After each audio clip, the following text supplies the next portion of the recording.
Ndugu wanahabari na wananchi wa mkoa wa Mara, Jeshi la Polisi mkoa wa Mara linawashikilia watuhumiwa 27 kwa tuhuma za kufanya vurugu kinyume na sheria.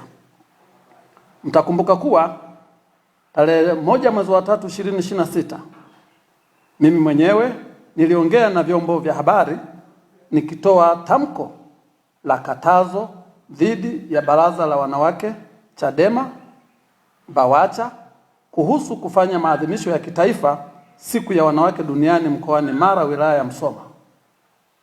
Tamko hilo lilikuwa la kisheria lililozingatia matakwa ya kisheria na athari ambazo zingetokea endapo wangefanya maadhimisho hayo mkoani Mara.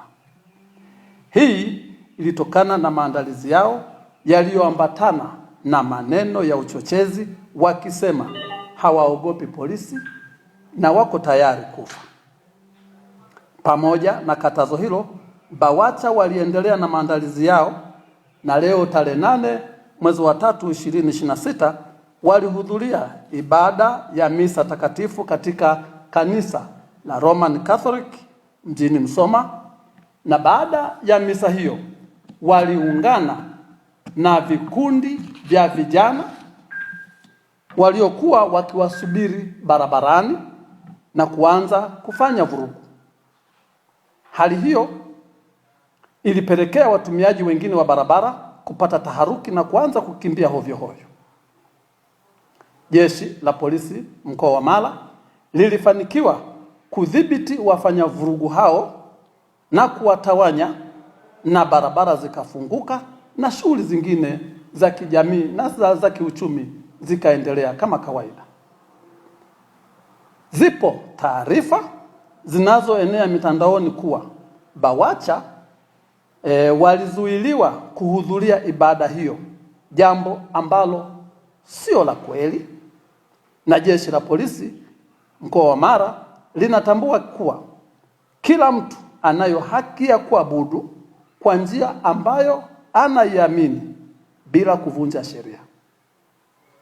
Haki hiyo wameipata, wakafanya ibada na baadaye kujiingiza kwenye shughuli hiyo ya kufanya vurugu kwa kuzuia shughuli nyingine za kijamii na shughuli za kiuchumi kushindwa kuendelea. Hayo yote wameyafanya katika barabara kuu inayotoka Msoma mjini kwenda Bunda au Mwanza maarufu kama Nyerere Road. Jeshi la Polisi mkoa wa Mara linatoa wito kwa wananchi kuishi kwa kuzingatia sheria, kanuni, taratibu, miongozo na tamaduni za nchi yetu. Hivyo kuacha kujichukulia sheria mkononi.